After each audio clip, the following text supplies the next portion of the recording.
Alors ce que je vous ai fourni ici, c'est ce qu'on appelle un dossier d'assemblage. Dans la version anglaise de InDesign, c'est File Package. Dossier d'assemblage, c'est-à-dire qu'on avait créé un document InDesign. J'ai créé un document InDesign et pour vous le transférer, j'ai demandé à InDesign de tout rassembler dans un dossier. Le document InDesign, l'extension .indd, le même document en IDML qui permet d'ouvrir le document InDesign dans une ancienne version de InDesign, bien que ce ne soit pas très recommandé, mais si on n'a pas le choix, si vous n'avez pas la même version InDesign que moi, si vous avez une version plus ancienne, le IDML, ça peut servir. Mais sinon, ça ne sert pas, le IDML. C'est juste pour ouvrir le document InDesign dans une version plus ancienne de InDesign. Vous avez le document en PDF pour ceux qui n'ont pas InDesign, pour qu'ils puissent voir ce que le document InDesign contient. C'est la version PDF. Donc tout ça, c'est fait par InDesign tout seul. C'est le dossier d'assemblage. Quand on demande fichier assemblage, quand on est en train de créer un document InDesign. Et c'est ce que vous devrez faire chaque fois que vous voulez transférer un fichier d'un ordinateur vers un autre, de l'école vers chez vous, ou inversement, ou d'un ordinateur de l'école vers un autre ordinateur de l'école, que ce soit Mac ou PC, c'est compatible, ça passe. Il vaut quand même mieux utiliser les polices fournies par Adobe, comme ça c'est plus facile, on a moins de problèmes de police quand on passe de Mac à PC et inversement. Donc voilà, c'est le genre de dossier que vous devrez faire pour transférer vos documents d'un ordinateur à l'autre. Le fichier des instructions, là, le TXT n'est pas rempli, donc vous vous en occupez pas. Il est fait d'office par le système d'assemblage. Alors, quelque chose d'assez intéressant, ce sont les fontes. Donc, les fontes utilisées par le document sont mises dans un dossier des fontes.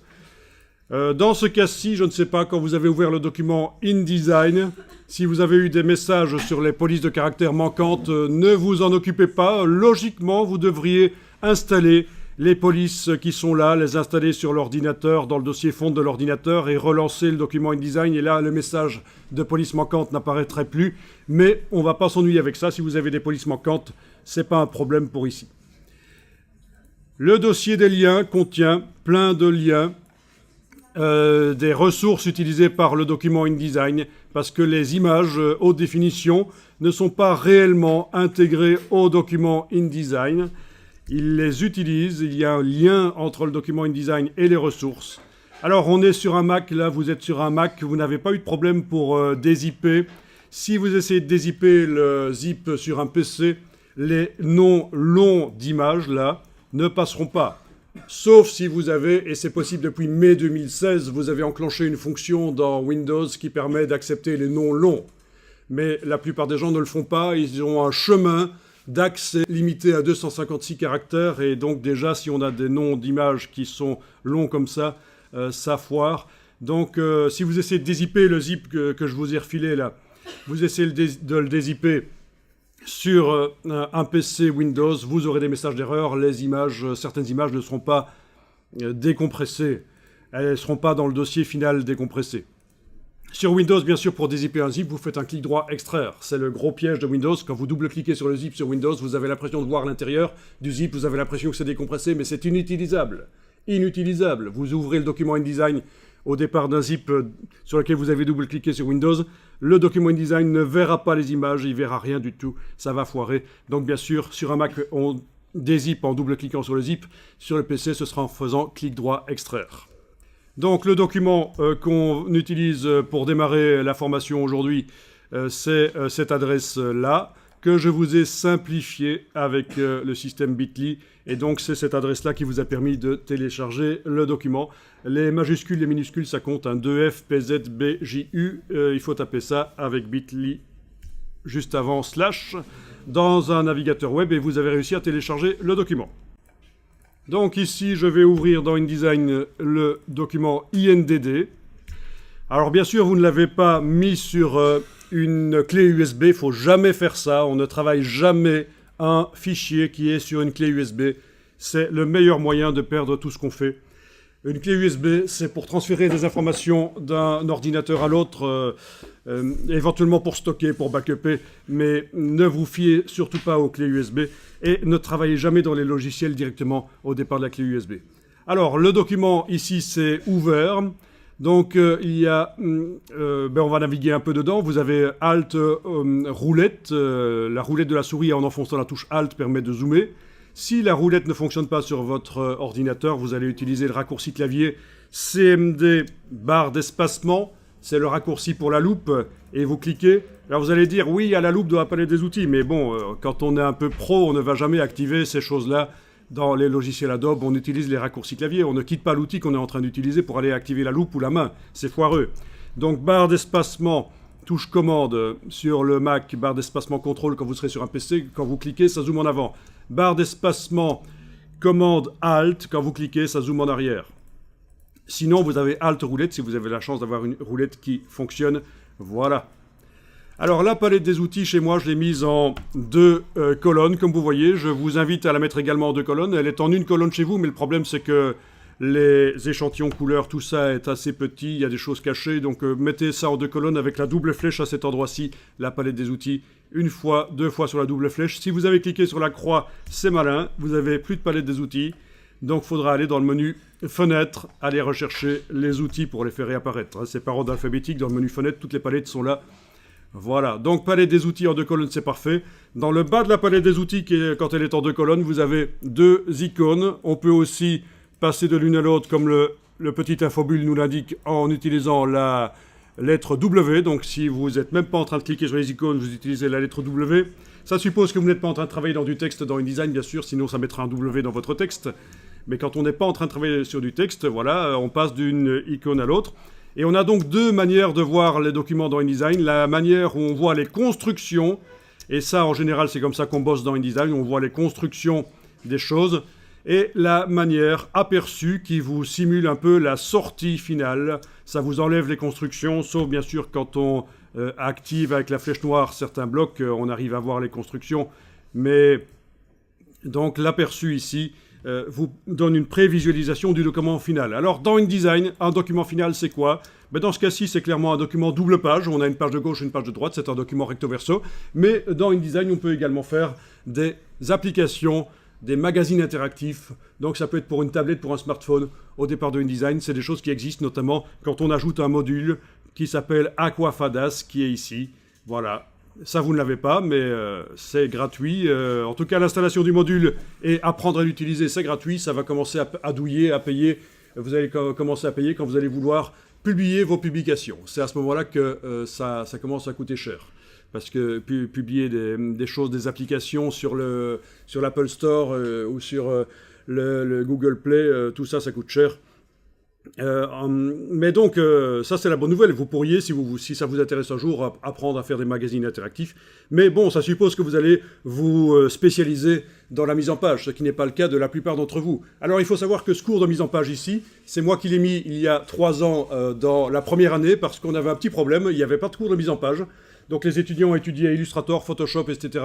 et la 3D dans la première année de l'école. Et les étudiants n'allaient pas finalement, tous évidemment, dans la section de 2e année dans laquelle on étudie la mise en page. Donc ils sortaient finalement, avec beaucoup de chance, s'ils avaient de la chance et avec beaucoup de travail, ils sortaient finalement diplômés infographistes en fin de 3e année, sans savoir faire de mise en page. Et donc c'est un peu ridicule parce que pendant toutes leurs études, voire même après leurs études, quand ils doivent faire une mise en page, ils utilisent Photoshop ou Word. Donc c'est foireux. Donc c'est pour ça que le cours de InDesign, quand même, puisqu'il fait partie de la Creative Cloud, il fait partie de la Creative Suite, il est intégré maintenant à la première année. Donc si vous devez faire des dossiers par la suite, même des présentations PowerPoint, c'est possible de les faire dans InDesign. C'est mieux que PowerPoint à certains points de vue. Au niveau graphique, pour faire des choses graphiques qui en jettent, InDesign est mieux que PowerPoint, bien que PowerPoint a plein d'aides pour automatiser les choses. Hein. C'est pas mal aussi. Mais donc voilà, ça c'est un peu l'idée. Pourquoi est-ce que le cours de InDesign est là en première année? C'est pas pour vous inciter à aller dans telle ou telle section en 2e, ça vous choisissez, c'est vous qui voyez. C'est surtout pour vous aider. Alors, on va aller dans le menu, dans la palette page. Vous allez dans le menu fenêtre, page. On fait apparaître la palette page. Alors, la palette page, elle est là sur le côté. Vous allez cliquer dessus, puis vous allez la détacher avec son onglet. En faisant un clic et glisser, vous détachez la palette, elle devient une palette flottante. Et vous pouvez même l'agrandir. Voilà.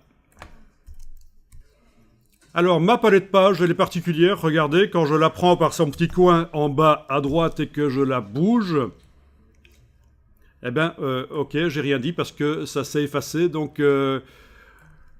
ok, ça ne le fait pas. Eh bien, on va faire en sorte que les pages s'affichent chez vous et chez moi, l'une à côté de l'autre. Donc, vous allez dans le menu de la palette pages, jusqu'à la ligne afficher les pages. Donc, chaque palette a un menu, en fait, en haut à droite. Vous allez juste dans le menu de la palette pages, jusqu'à afficher les pages et vous demandez horizontalement.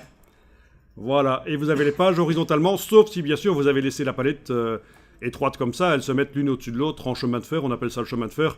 Mais si vous élargissez la palette, vous avez les pages qui se mettent l'une à côté de l'autre, ça peut être sympa pour voir la totalité du document. Avoir une vue d'ensemble.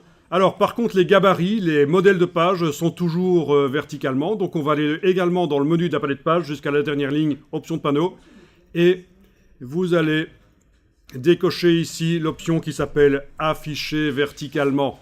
Afficher verticalement, voilà, on décoche. Pour ce qui concerne les gabarits, je vous remontre rapidement pour arriver à voir les gabarits qui sont comme ça, l'un à côté de l'autre, qui se mettent horizontalement quand on a agrandi la palette comme ça. Menu de la palette page, dernière ligne, option de panneau, et là-dedans vous avez une case à décocher, afficher verticalement, en ce qui concerne les gabarits. Bon, là, je me suis rendu compte que mon InDesign était en français. J'ai quand même mis InDesign en anglais ici.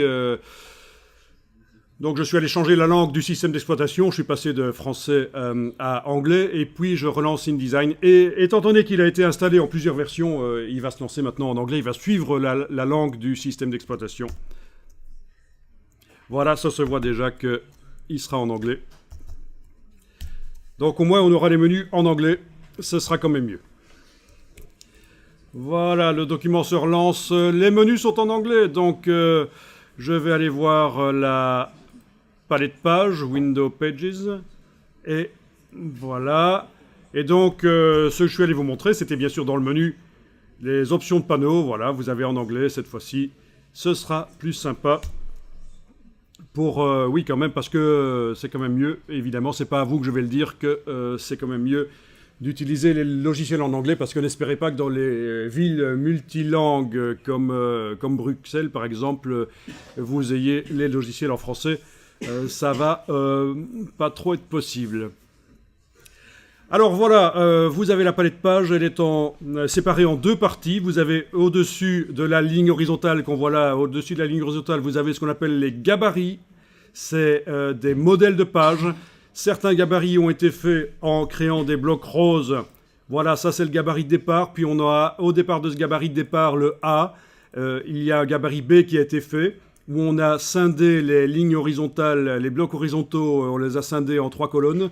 Une variante ici, gabarit C, ça a été scindé en 4 colonnes. Certains gabarits ont été créés au départ de pages du document.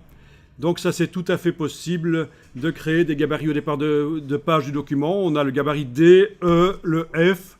Donc l'idée, c'est que quand vous devez faire plusieurs fois de suite, chaque mois, par exemple, un magazine, vous avez la possibilité de transformer des pages du document en une page modèle que vous allez pouvoir multiplier par la suite dans l'édition suivante du document, la version suivante du document. Vous avez fait ça pour le mois de septembre, par exemple. En septembre, vous avez stocké dans la palette, dans la zone gabarit ici, vous avez stocké des pages du document de l'édition de septembre. Vous allez pouvoir le réutiliser dans l'édition d'octobre et novembre, etc. si vous voulez. Ben, faisons ça, on va faire ça, parce qu'en bas de la ligne horizontale, on a bien sûr les pages du document. On va par exemple au départ de la page, la double page, ce qu'on appelle une planche, un spread en anglais. Vous allez activer les deux pages 18 et 19 et on va l'envoyer en tant que gabarit dans la palette, dans le haut de la palette page. Donc avec la touche majuscule, vous activez les deux pages 18 et 19, bien sûr. Clic, majuscule, clic. Et puis, il y a deux manières de faire. Dans le menu de la palette page, on a Master Pages et Save as Master.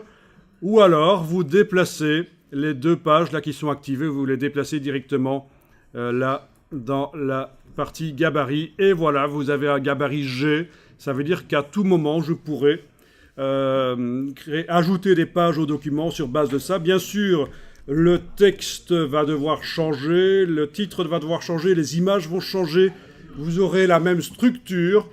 C'est ça l'idée, hein, c'est de faire la même structure, mais de remplacer. Hein. Vous n'allez pas avoir le même article d'un mois à l'autre dans le magazine. Par contre, la même structure, pourquoi pas. Alors voilà, on va double-cliquer sur ce gabarit G. Et vous devriez voir derrière la double page du gabarit G qui apparaît. Donc barre d'espacement pour bouger bien sûr le document dans sa fenêtre. Quand vous serez en train de travailler dans un texte, la barre d'espacement, vous ne pourrez pas l'utiliser puisque ça va ajouter des espaces. Mais vous utiliserez la touche Alt à ce moment-là. Mais tant que vous n'êtes pas en train de travailler dans un texte dans InDesign, c'est la barre d'espacement, le raccourci de la main qui vous permet de bouger. Alors voilà le gabarit. Je vais peut-être l'afficher en affichage normal, voilà.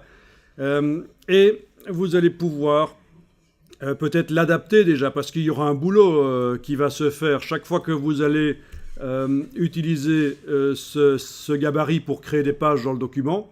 Vous allez devoir enlever les images et le texte original, mais autant le faire directement dans le gabarit, comme ça dès que je crée des pages au départ de ce gabarit dans le document, elles sont prêtes à accueillir des images. Donc on va faire ça. Vous êtes dans le gabarit, on vérifie, vous avez bien double-cliqué sur le gabarit. Je dis ça parce que quand je dis de double-cliquer sur le gabarit G, par exemple, c'est ce que je vous ai dit, il y en a certains qui font juste que cliquer, donc ils ne sont pas dans le gabarit. On vérifie que vous êtes dans le gabarit. En bas à gauche de la fenêtre, est-ce qu'il est bien indiqué G Master ou gabarit G, un truc comme ça. Oui, vous êtes bien en train de regarder le gabarit G, c'est parfait. Alors voilà. On va manipuler ici les choses, on va prendre la flèche noire, oui, et on va cliquer sur les réticules des images. Regardez ça, vous avez en fait possibilité de manipuler dans InDesign les blocs de deux manières. Avec la flèche noire, quand rien n'est sélectionné, là je viens de cliquer à côté, si je clique sur le bloc n'importe où sauf sur les réticules, je manipule le bloc. Mais oui, donc je peux le bouger éventuellement, voilà. Je bouge le bloc image, mais là je vais faire commande Z une fois, deux fois pour le remettre en place. Mais si je clique maintenant sur le réticule central, je vois apparaître un cadre brun, c'est l'image. Donc on manipule les blocs, soit le bloc, le conteneur et son contenu, soit uniquement son contenu. Pour manipuler uniquement le contenu, c'est cliquer sur le réticule central, la petite rondelle là. Alors une fois que vous êtes avec le cadre brun qui apparaît, vous allez enfoncer la touche suppression sur le clavier, et vous vous retrouvez seulement avec le bloc sans l'image. Donc l'idée, c'est que là, je suis dans le gabarit, je supprime les images, parce que comme ça, ce sera plus rapide quand je vais utiliser ce gabarit pour créer des pages dans le document. Je n'aurai qu'à amener des images, je n'aurai pas à supprimer chaque fois les images. Donc n'hésitez pas à zoomer. Ah oui, tiens, on a une image ici qui est inaccessible, on va en parler. C'est parce que c'est une image particulière. Par contre, l'image de droite, là, oui, ça devrait marcher. L'image de droite, je clique sur le réticule central, touche suppression, et voilà.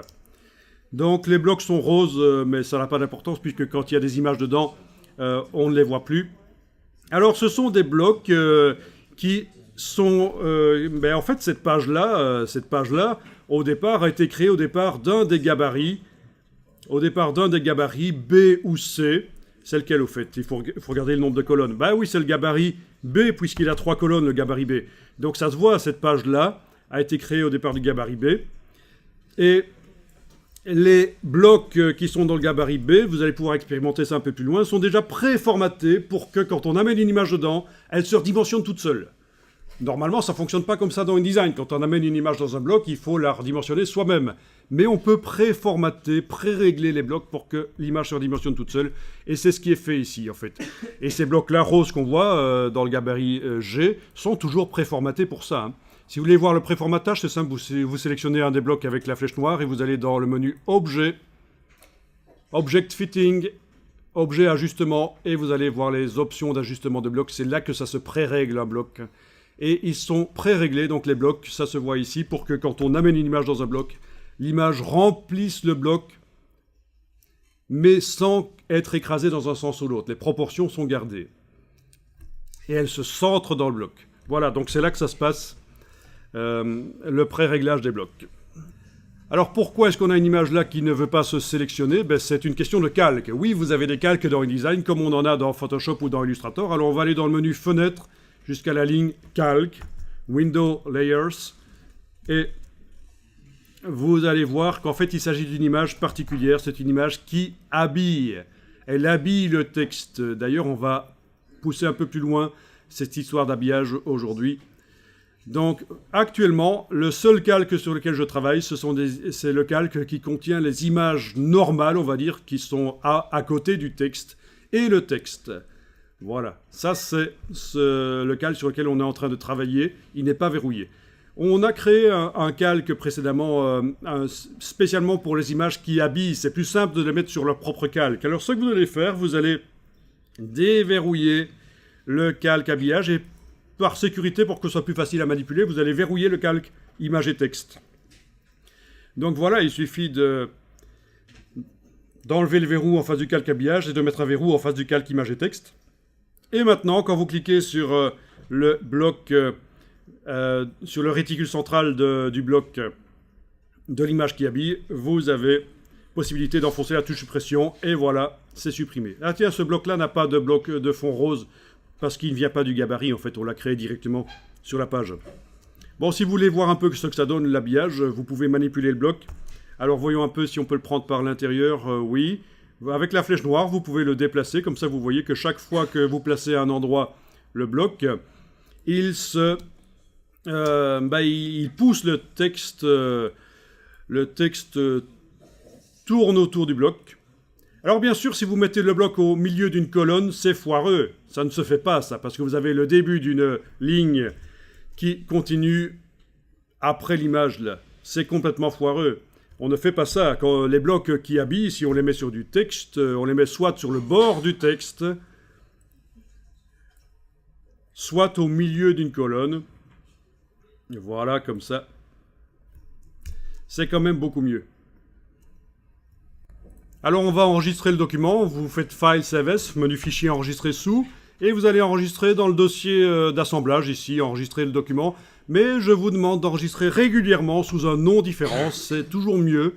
Comme ça régénère la structure XML du document InDesign. Comme ça, il y a peu de chances qu'il plante complètement et qu'il devienne illisible. Mais également, l'intérêt, c'est pas juste du point de vue informatique de régénérer la structure XML du document InDesign. Il s'agit aussi en cas d'erreur créative de votre part, de pouvoir récupérer rapidement la version juste avant, quoi. Vous avez complètement foiré un document parce que vous avez cru que c'était bien de faire ceci ou ça. Plutôt que d'essayer de réparer complètement le document, parfois il y a trop de CTRL-Z à faire. Réouvrir la version précédente, c'est très bien. Donc voilà, ici j'ai renommé le document, je l'ai appelé 48 au lieu de 47. Et je l'enregistre dans le dossier d'assemblage, bien sûr, à côté du document précédent que j'avais ouvert, le 47. À la fin, quand on aura fini le cours d'aujourd'hui, il faudra faire un dossier d'assemblage, un nouveau dossier d'assemblage dans lequel vous allez... Voilà, tout sera mis. Ce sera menu File, Package, menu Fichier, Assemblage, c'est ce qu'on fera à la fin. Et avec ce dossier d'assemblage, tout sera réuni par InDesign, tout ce qui est nécessaire pour que le document fonctionne, donc les polices, les liens, fichiers IDML, fichiers PDF en plus. Voilà, mais ça on ne le fait pas maintenant. Alors, à la fin, je vous demanderai de tout ce qu'on a fait aujourd'hui, de le mettre sur un serveur, c'est-à-dire le dossier d'assemblage du document, plus le dossier d'assemblage que vous allez créer en faisant File, Package, plus le dossier dans lequel vous aurez mis toutes vos versions. Vous allez rendre deux choses dans votre dossier sur le serveur. Vous allez voir, il y a des petits dossiers à votre nom auxquels seul vous avez accès. Donc ça va être bien. Alors, dans le gabarit G dans lequel je suis en train de travailler, bon, il y a aussi du texte. Alors, un truc qui serait intéressant, ce serait de créer, de supprimer le texte, parce que ce ne sera pas chaque fois le même texte. C'est pas seulement pour gagner du temps quand je vais utiliser le gabarit pour créer des pages dans un autre document. C'est aussi pour éviter qu'un vieux texte se retrouve par erreur dans le nouveau document. Ce serait foireux. Ça peut poser des problèmes. Imaginez qu'au mois de novembre, je fais un article sur les grands-mères et par hasard, au mois d'octobre, c'était un article sur les cougars. Il ne faudrait pas que le texte sur les cougars se retrouve dans l'article sur les grands-mères, ce serait mal vu. Hein. Voilà, ce sont des genres de choses qui pourraient vraiment nous foutre mal. Donc voilà. Ou inversement, c'est pour les cougars, c'est dommage. Alors, voilà, le texte n'est pas accessible. Vous savez pourquoi? Bien sûr, c'est parce que le calque image et texte qui contient les blocs texte, il est verrouillé. Donc je le déverrouille dans la palette Layers, dans la palette calque. Le calque est déverrouillé. Alors avant de supprimer le texte, d'abord le bloc texte, il y a des blocs texte là, il y a des blocs texte, un bloc texte ici pour la colonne de gauche, un bloc texte pour la colonne de droite, bien sûr, ceux qui connaissent InDesign savent qu'on pourrait aussi faire un grand bloc texte et dans les options de bloc de texte, demander d'avoir 2 colonnes, mais ici c'est une manière de faire. Et vous voyez que tout colle aux repères. Quand vous êtes en affichage normal, vous avez des repères horizontaux et verticaux qui sont sur des calques d'ailleurs qui sont verrouillés, il ne faut pas les déverrouiller. C'est le principe, hein, pour arriver à faire facilement une mise en page qui en jette une belle mise en page, on travaille sur base d'une grille en fait. Donc c'est-à-dire que chaque page du document est basée sur cette grille, bien que chaque page soit différente des autres. Vous occupez pas des pages 4 et 5, elles ne sont pas terminées, mais en tout cas les pages 6 et 7, 8 et 9, 10 et 11, on voit que tout ça, il y a une structure qu'on sent derrière. C'est ça le secret d'un bon document de mise en page, c'est que d'une page à l'autre, c'est varié, les images sont pas au même endroit, les textes sont pas au même endroit, mais on sent qu'il y a une structure, que c'est basé sur une structure, que c'est pas du n'importe quoi, on n'a pas placé les blocs images et les blocs textes n'importe où. Donc voilà, très important, si vous voulez faire une belle mise en page sur un document long, enfin 8 pages ou plus, une structure derrière, une grille comme celle qui est là, et puis vous faites des variantes en fusionnant des blocs, en supprimant des blocs, en les agrandissant. C'est ce qu'on va tester aussi. Ok, donc j'en étais à mon gabarit ici. Le curseur texte, je vais aller le mettre dans des paragraphes. Normalement, vous voyez les balises de fin de paragraphe. Les balises sont là, même les espaces entre les mots. Il y a une petite balise, un petit point bleu.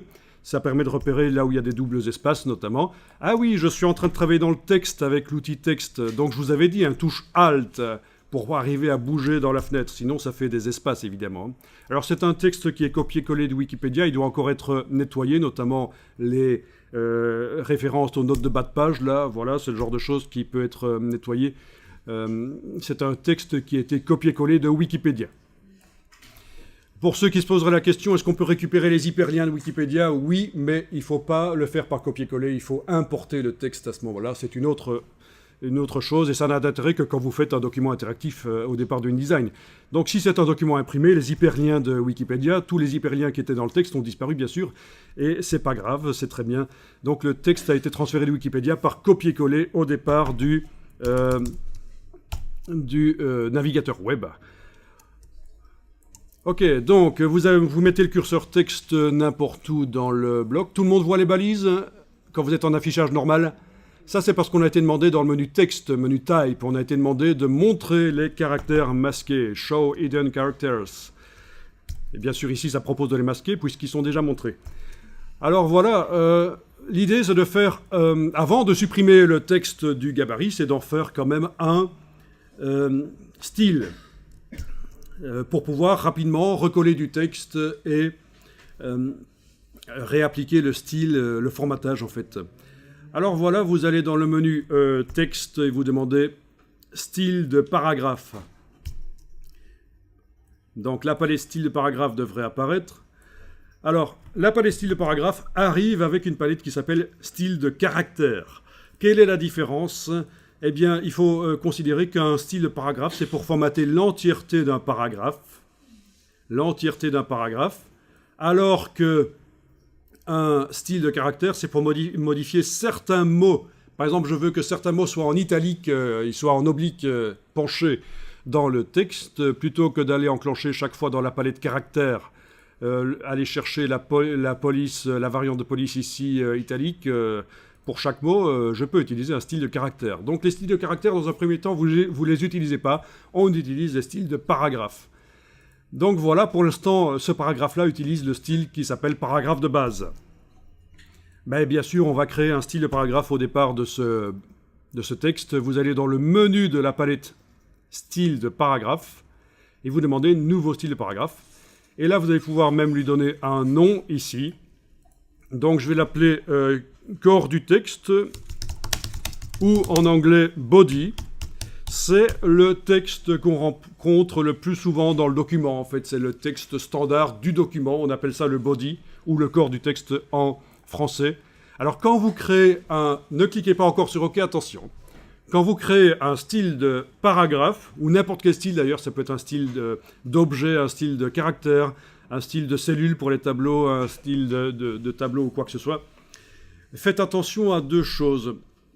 Ici, il faut qu'il soit indiqué d'après, based on, aucun paragraphe.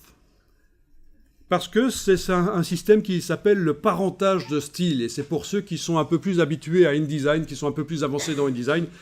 Le problème, c'est que parfois, ça s'enclenche, et ça va vous créer des problèmes par la suite. Quand vous allez modifier un des styles du document, ça va modifier un autre style, vous n'allez pas comprendre pourquoi. Parce qu'en fait, il y a un parentage, il y a un parent et un enfant, il y a un style parent et un style enfant. Donc, on vérifie toujours qu'il est bien indiqué d'après aucun. Ensuite, vous pouvez faire ceci. C'est cocher l'option « Appliquer le style à la sélection ». Bon, c'est-à-dire que dans ce cas-ci, ce n'est pas très important parce que de toute façon, on va supprimer le texte. Mais en général, quand vous générez un style, quand vous créez un style au départ d'un texte existant, on veut que le texte qui crée le style reçoive lui-même le style qu'il est en train de créer. C'est logique, hein? Vous générez un style au départ d'un texte. Vous allez pouvoir appliquer le style à d'autres paragraphes, mais il faut que le paragraphe qui a créé le style, lui-même, utilise ce style. C'est ce qui vous permettra par la suite d'aller modifier le style, modifier tous les paragraphes du document qui utilisent ce style. Donc voilà, ça c'est une bonne idée de cocher « Appliquer le style à la sélection ». Bon, ben voilà, on clique sur OK et on a créé un style. Et comme prévu, le paragraphe en question utilise le style. Le suivant, si je clique avec l'outil texte dans le paragraphe suivant, il n'utilise pas encore le style, mais je peux lui appliquer, comme ça, voilà. D'accord? Donc on avait le premier paragraphe qui a servi à créer le style, il utilise le style parce qu'on avait coché l'option « Appliquer le style à la sélection ». Le deuxième paragraphe, là, je viens de lui appliquer le style en cliquant dessus. Voilà, ne faites pas plus, hein. Pour l'instant, ne faites pas plus. Alors, l'idée des styles, ben, vous connaissez sans doute ça dans Word, hein, c'est qu'on va pouvoir télécommander, au départ du style, on va pouvoir télécommander l'aspect du texte et le modifier.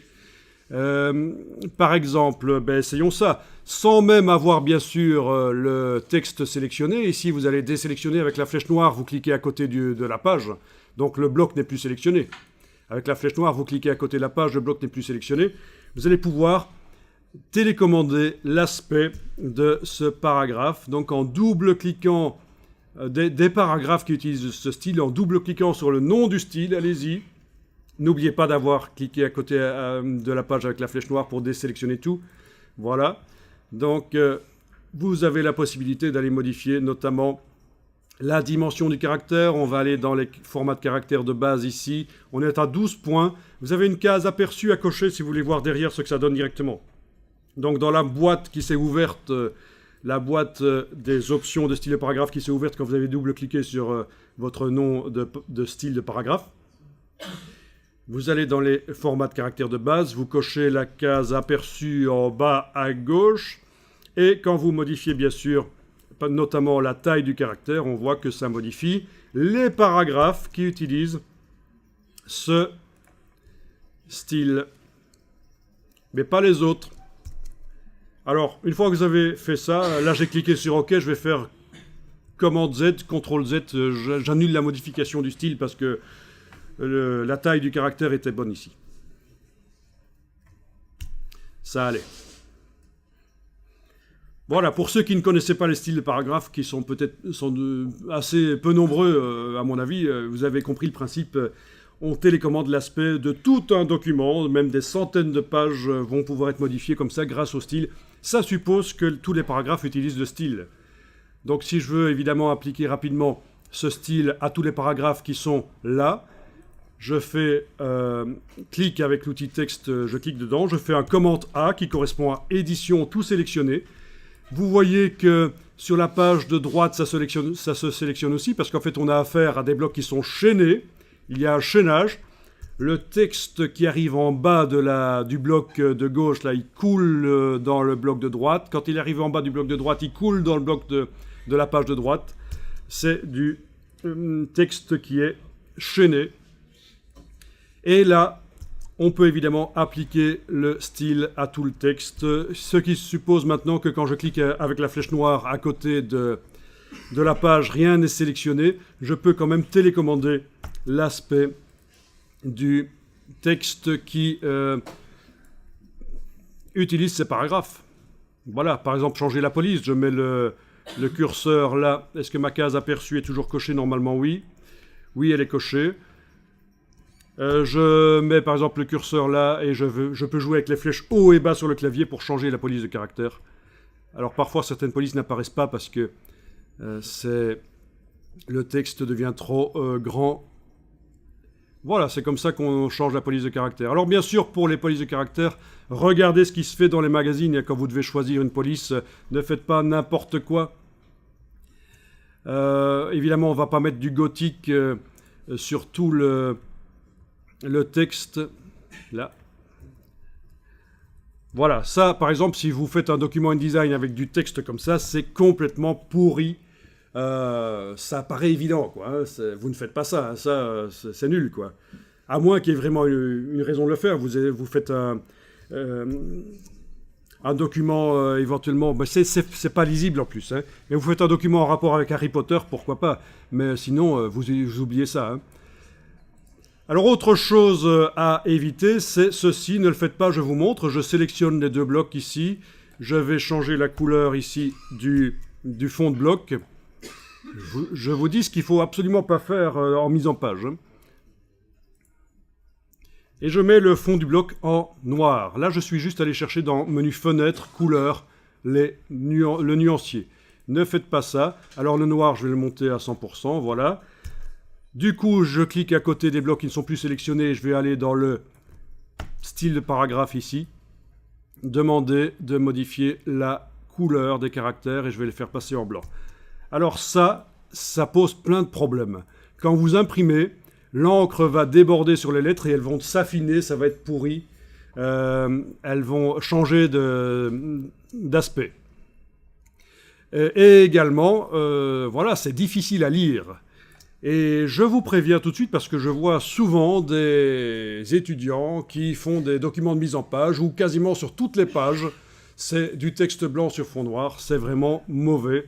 Ne faites pas ça. Alors vous allez dire, mais c'est d'autant plus pourri qu'on voit que le texte colle au bord du bloc. Oui, ok, mais ça c'est pas grave. Si j'active les deux blocs et je fais commande B, j'ai la possibilité d'éloigner le texte du bord du bloc avec la marge intérieure. Commande B, menu objet, option de bloc de texte.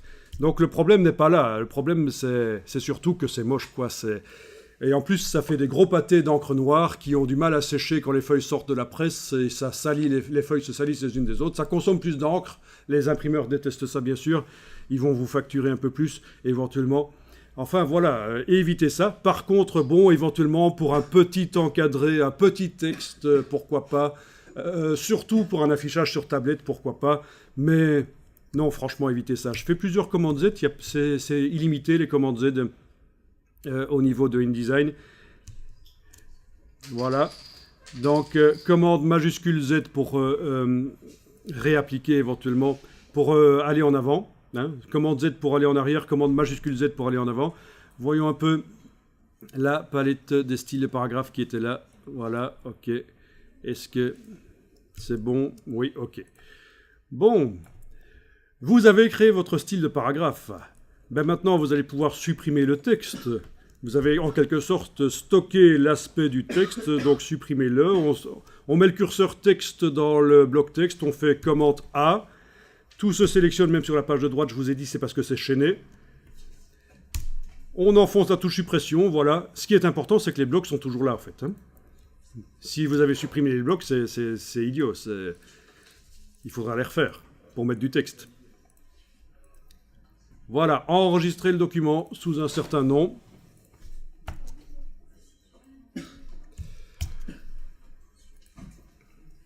Voilà, au départ de ça, il nous reste à générer une page, puisqu'on est en train de travailler sur un modèle de page, un gabarit. Il nous restera à générer une page dans le document, à insérer des images et à insérer un nouveau texte. Et le titre aussi, ah oui, le titre, au fait, oui, faites ça aussi pour le titre, tant qu'on y est. Donc dans la palette des styles de paragraphes, c'est tout bête. On clique avec l'outil texte dans le titre, voilà. On va dans le menu de la palette paragraphe, créer un nouveau style de paragraphe. On vérifie qu'il est bien basé sur aucun. Appliquer le style à la sélection et cocher, c'est parfait. Je vais appeler ça titre. Titre dans cartouche, voilà. Parce que le cartouche, c'est donc le nom qu'on donne à ce bloc dans lequel se met le titre. Hein. C'est un cartouche. Un cartouche. Voilà, ok. Donc là, j'ai le titre qui est là dans la palette des styles et paragraphes. Tiens, il y a un petit signe plus à côté. Pourquoi? Je vais réessayer. Alt-clic sur le nom du style. Ah oui, ok. C'est bon. Ça passe. Alt-clic pour enlever le petit plus. C'est juste un petit bug ici. Voilà, ça va aller. Et puis alors, une fois que le style est créé au départ du titre, je peux le supprimer, bien sûr, le titre. Donc je mets le curseur dedans, commande A, touche suppression, voilà. Le bloc est prêt à recevoir un autre titre quand je ferai un autre article basé sur ce modèle de double page. Voilà, donc il nous reste à utiliser ce gabarit pour générer une page dans le document et on va la peupler avec du texte, un nouveau texte et de nouvelles images. Alors, les images... dans un document qui va être imprimé, est-ce qu'elles doivent être en RVB ou en CMJN? CMJN. Est-ce qu'elles doivent être à 300 pixels par pouce ou à 150 ou à 600 pixels par pouce? 300. Ok. Vous avez étudié InDesign déjà? Ok. C'est bien parce que vous avez tout faux. Ça fait 15 ans que Adobe dit qu'il faut utiliser, même pour les documents pour l'impression, il faut utiliser des images RGB. Donc depuis à peu près le début des années 2000. Ici j'ai tapé, je suis gouré, j'aurais dû taper Should use RGB InDesign. Vous pourrez trouver l'article, c'est un article d'un site de référence, vraiment des experts en InDesign. Ils ont écrit pas mal de bouquins, ils participent vraiment à l'élaboration du logiciel. Et ils vous expliquent pourquoi vous devriez utiliser des images RGB dans InDesign et les convertir en CMJN au moment où vous faites l'exportation du document en PDF. C'est à ce moment-là, c'est le plus tard possible qu'on transforme en CMJN les images, parce que vous faites un document qui peut se servir aussi pour un magazine interactif sur tablette. Et donc là, pourquoi mettre des images CMJN ternes? Imaginez que vous faites quelque chose sur la nourriture ou sur les mangas ou quoi que ce soit, vous allez avoir des couleurs vertes qui vont être ternes. Et alors, le fait que les images doivent être à 300 pixels par pouce, c'est un vieux truc qui date des années 90, au moment où InDesign n'existait pas encore. En fait, on travaillait avec Quark Express et ils faisaient mal leur dimensionnement des images, donc il fallait les préparer dans Photoshop.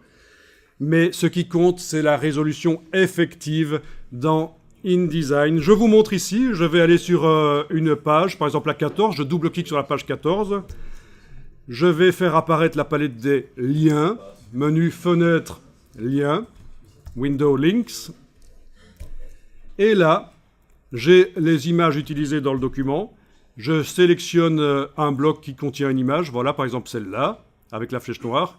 Ok, on me montre qu'elle est là. Bon, l'image est en plusieurs versions, à plusieurs endroits du document. Hein. Il est sur la page 8 deux fois, sur la page 14 deux fois, sur la page 16 deux fois. Enfin voilà, donc ça c'est pour ça que vous avez l'image qui apparaît plusieurs fois en fait. Hein. La même image, le même fichier qui est dans le dossier Links sur le disque dur. Quoi qu'il en soit, quand vous déployez ici en bas les informations, vous avez les informations ici. L'image qui est là est à 72 pixels par pouce. C'est une image qui vient du web, elle est à 72 pixels par pouce. Alors quelqu'un qui n'y connaît rien et qui voit ça, une image à 72 pixels par pouce, il se dit « Mince, dommage, je ne peux pas l'utiliser dans une mise en page pour faire un travail sérieux. » Entre parenthèses, ce sont des images du domaine public, donc on a le droit de les utiliser, celles-là. Hein. Vous avez sur le web des images du domaine public que vous avez le droit d'utiliser même pour des documents commerciaux. Donc c'est raison pour laquelle parfois on va chercher des images sur le web. Dans des banques d'images on les paye ou alors gratuit. Voilà. Mais en fait ça n'a aucune importance. La résolution d'une image en 2018-2019 peut être sans aucun problème, et ça fait quand même 15 ans que ça dure. En fait, non, depuis 1999, depuis la première version de InDesign, ça n'a plus d'importance, la résolution des images. Quand vous ouvrez une image dans Photoshop et que vous voyez qu'elle est à 72 pixels par pouce, ne vous en faites pas. Ce qui compte, c'est qu'une fois que vous l'avez redimensionné à une certaine taille sur la page dans InDesign, les pixels se sont tassés les uns sur les autres, et là on est à une résolution d'image dans InDesign de 561, c'est-à-dire largement supérieure aux 300 pixels par pouce qui sont habituellement recommandés quand on fait un PDF pour l'imprimeur. Vous comprenez l'idée? C'est que ça n'a pas d'importance. En fait, cette image, elle est monstrueusement grande. Hein. Si je l'ouvre dans Photoshop, je suis certain qu'elle doit faire 1 mètre sur 1,50 m avec une résolution de 72 pixels par pouce. Hein, parce que les pixels sont fort espacés les uns des autres. Mais si on la met en tout petit sur une page A4 dans un document InDesign, elle devient tout à fait acceptable. Vous avez ça pour chaque image, vous pouvez regarder ça pour chaque image du document. Même les images qui sont grandes, il y en a peut-être certaines qui sont grandes et qui sont... Voilà, il y a une image ici de la bestiole, je sélectionne l'image, allons voir un peu. Et ben voilà, c'est une image qui, elle, quand je suis allé la chercher sur le web, elle était pré-réglée en 180 pixels par pouce, ça n'a aucune importance. Ce qui compte, c'est à la dimension que je la mets dans le document là, quelle est sa densité de pixels. On est à 316 pixels par pouce, c'est largement suffisant. Donc voilà, vous avez appris 2 choses. Les images, vous avez peut-être appris 3 choses. D'abord, il y a des images sur le web que vous avez le droit d'utiliser même pour des documents qui vous rapportent de l'argent. Deuxième chose, utiliser des images RVB, c'est mieux. Troisièmement, la résolution, pas besoin de la pré-régler avant d'utiliser l'image dans InDesign. Ça se fait directement dans InDesign. Quand vous redimensionnez l'image dans InDesign, il faut regarder la résolution, ce qu'on appelle la résolution effective. La résolution effective, c'est-à-dire la vraie résolution de l'image dans InDesign. Alors voilà, je vais donc dans la palette des pages et je vais activer ici les 2 pages du gabarit G. Allez-y aussi, clic, majuscule, clic, et vous allez les déplacer à un endroit du document. Alors c'est pas nécessairement à la fin. Regardez, si je déplace le gabarit G à la fin du document, là, j'ai une barre verticale qui m'a dit que je vais insérer là, mais je pourrais l'insérer entre la page 17 et 18. Là, par exemple, je lâche le bouton à la souris, et du coup, forcément, la page 18 et 19 deviennent la page 20 et 21.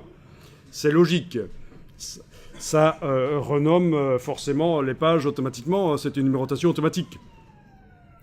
Donc allez-y, déplacez vos 2 pages de gabarit G à un endroit du document. Vous double-cliquez sur les pages du document que vous venez de créer.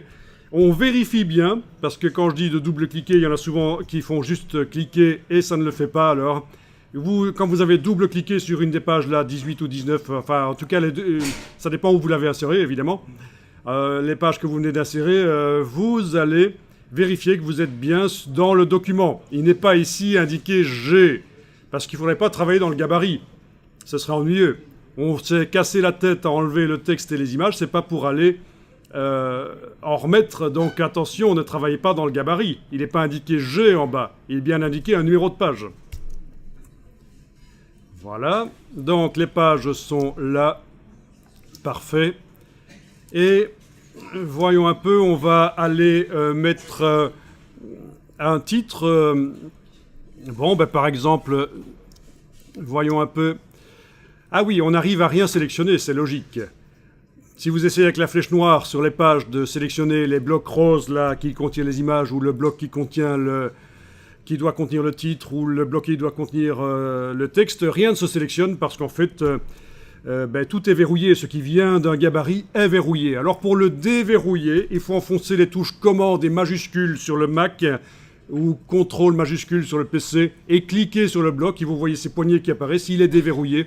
À partir de là, je peux mettre le curseur texte à l'intérieur et taper le titre,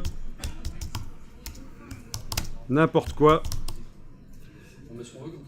ce que vous voulez. Alors, le titre ici est en français. On vérifie. Surtout si on est dans un InDesign en anglais. Il est possible que ce ne soit pas correct. D'ailleurs, oui, on a déjà fait de toute façon des styles au départ de ça. Voyons un peu le style. Donc, menu texte, style de paragraphe, menu type, paragraph styles.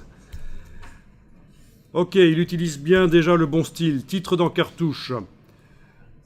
Parfait. Alors, je vais cliquer à côté de ça. Le titre, le bloc n'est pas sélectionné. Je vais aller voir un peu, en double-cliquant sur le style titre dans cartouche, est-ce que la langue est bonne? Voyons un peu ça dans les formats de caractères avancés. Il faut qu'il soit indiqué ici la langue qui est réellement celle du texte. Sinon, vous allez avoir des problèmes, notamment pour la vérification orthographique et aussi pour la coupure des mots. Quand vous avez affaire à un texte avec des mots qui se coupent en fin de ligne, ça fonctionnera toujours mieux si le style, là, indique la bonne langue qui est vraiment utilisée.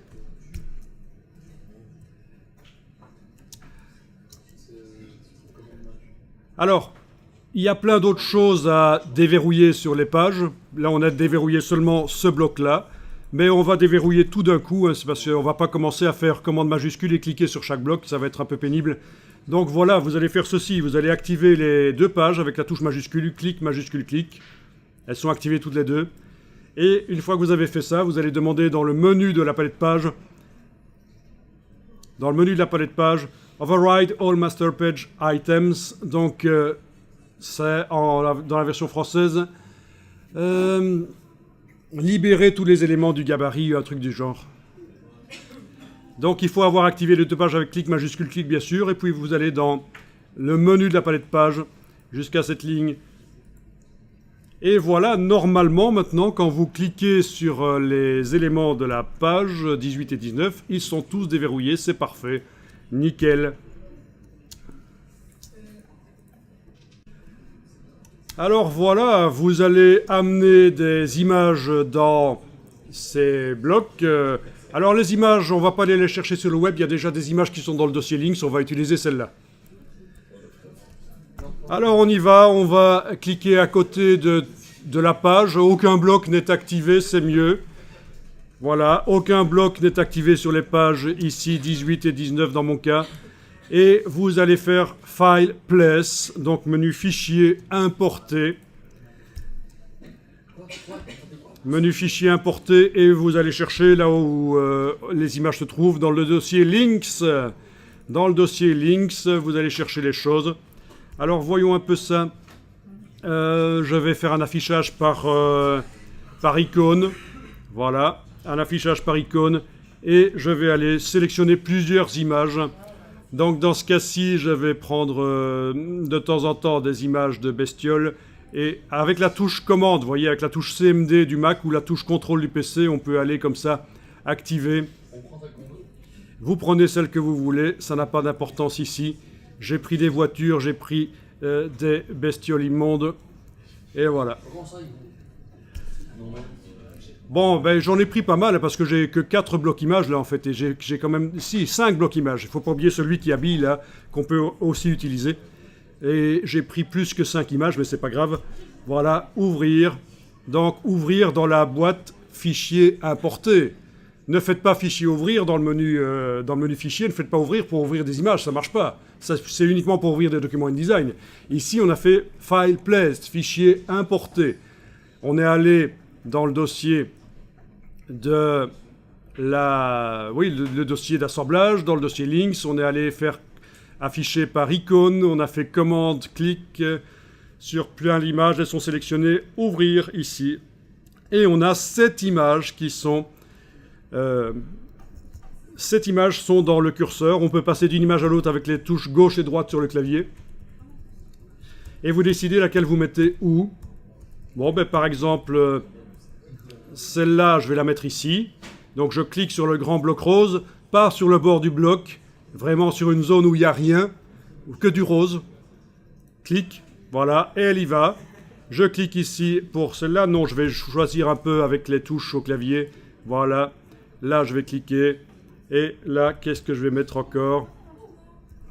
Ah bah je vais éventuellement mettre ça, voilà. Parfait. On a donc les images qui sont arrivées dans les blocs.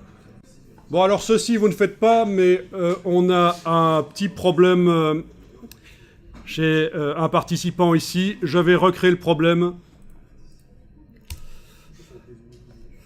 Je recrée le problème. Alors ce qui se passe, c'est que de manière intempestive et non voulue, la participante a pris l'outil texte et a cliqué sur un bloc image et ça a transformé le bloc image en un bloc texte. Vous voyez le curseur qui clignote là au-dessus.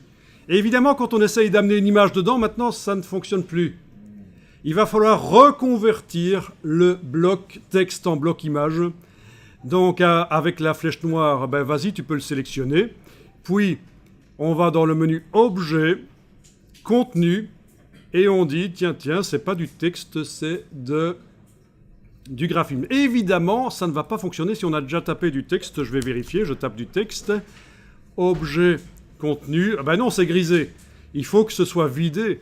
Il ne faut pas qu'il y ait du texte. Voilà, je vide le texte.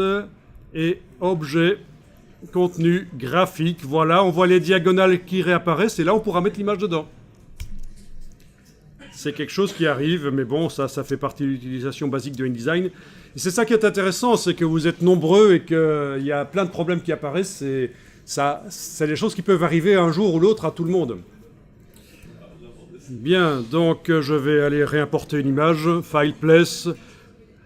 Voilà. Et je vais aller chercher un brawl. Voilà, ok. Donc voilà à quoi ça ressemble pour l'instant ma mise en page. On va aller sur le web prendre du texte de Wikipédia. Bon ben voilà, ici j'ai juste tapé Dauphin Wikipédia. Voilà. Et je vais aller sélectionner du texte, par exemple, à partir de biologie, comportement. Vous pouvez prendre n'importe quoi, ce que vous voulez. Et alors, il n'y a pas de problème si... Oui, ne prenez pas trop court. D'abord, première chose, je vais relever le bas de la fenêtre ici. Comme ça, ça me permettra de scroller rapidement. Je relève le bas de la fenêtre, vous voyez. Ensuite, je vais sélectionner ça. Voilà, je commence là. Je descends. S'il y a une image qui est dans le texte, c'est pas grave, elle passera pas de toute façon. Voilà, je vais sélectionner tout ça. Il y a quand même pas mal de texte. Je fais un copier. Je vais dans InDesign. Je mets le curseur texte dans un des blocs. Par exemple, je vais me cliquer sur le bloc de droite, là, sur la page de droite. Je clique. Je ne vois pas le curseur. Pourquoi ? Parce que ce sont des blocs chaînés. Il est au début, oui, sur la page de gauche, vous avez bien compris. Sur la page de gauche ici, ben oui, quand on clique sur un bloc chaîné, ça va au début, au premier bloc du chaînage. On fait un coller, voilà. On a collé le texte. Alors, bon, il y a un petit problème là. Il m'a créé plein de pages, je crois, sur base... Ouais, on va faire édition annulée. Il y a trop de texte annulé. Voilà. Voilà, le texte n'est plus collé. Alors le problème, c'est que InDesign est réglé pour que quand on colle du texte dans un bloc et qu'il n'y a pas assez de place pour montrer tout le texte, il crée tout seul des images, des pages. Il crée tout seul des pages. Ben, ça peut être bien. Ça peut être bien, mais dans ce cas-ci, ça nous ennuie. Donc on va aller désactiver l'option. Donc vous allez dans le menu des préférences de InDesign. Si vous êtes sur PC, bien sûr, c'est édition préférences. Sur un Mac, il y a le menu InDesign. InDesign préférences. Et alors, on va aller, je pense que ça doit être dans composition. Non, c'est dans texte avancé. En effet, pas dans texte avancé, mais dans texte tout simplement. Voilà, vous avez ici la redistribution intelligente que vous allez décocher. Voilà. OK. À partir de là, quand vous retournez rechercher votre texte collé là dans le navigateur web, voilà, commande C, je reviens dans InDesign, je le colle. Ça ne crée pas de nouvelles pages. Par contre, ça m'indique qu'il n'y a pas assez de place pour montrer tout le texte, mais c'est pas grave ça. C'est pas grave. Donc il y a le bloc, les 3 blocs là ne sont pas assez grands pour montrer tout le texte à cette dimension-là, en tout cas. Et ça génère des erreurs. Ce sont des erreurs de pré-flight, de contrôle en amont. Ça vous indique, tiens, si vous générez un PDF au départ de ce document, vous risquez d'avoir quelqu'un qui râle parce que son article n'est pas visible en entier, la fin de l'article n'est pas visible. Voilà. Donc c'est une erreur qui n'en est pas une, quoi. C'est une erreur de composition du document, mais pas une erreur informatique de InDesign. On est d'accord, hein. Mais c'est pas grave. On va le laisser comme ça pour l'instant. Alors vous allez enregistrer votre document.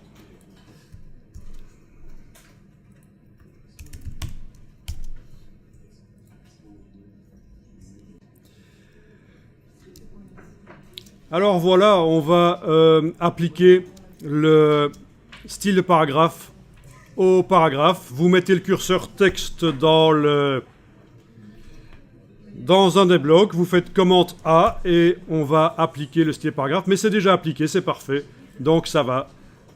Il nous reste quand même à nettoyer ça, parce que vous voyez que les espaces entre les paragraphes dans le navigateur web ont été recréés avec des espaces avec des paragraphes vides. Vous voyez, ça, c'est des paragraphes vides, c'est pourri. Il ne faut pas faire ça. Donc, on va nettoyer le texte rapidement. On a donc un problème de double balise de paragraphes qui se suivent. On va les remplacer par une seule. Donc, vous mettez le curseur n'importe où dans le texte, vous faites commande A, vous allez maintenant dans le menu Édition, Rechercher, Remplacer. Édition, Rechercher, Remplacer. Edit, Find, Change.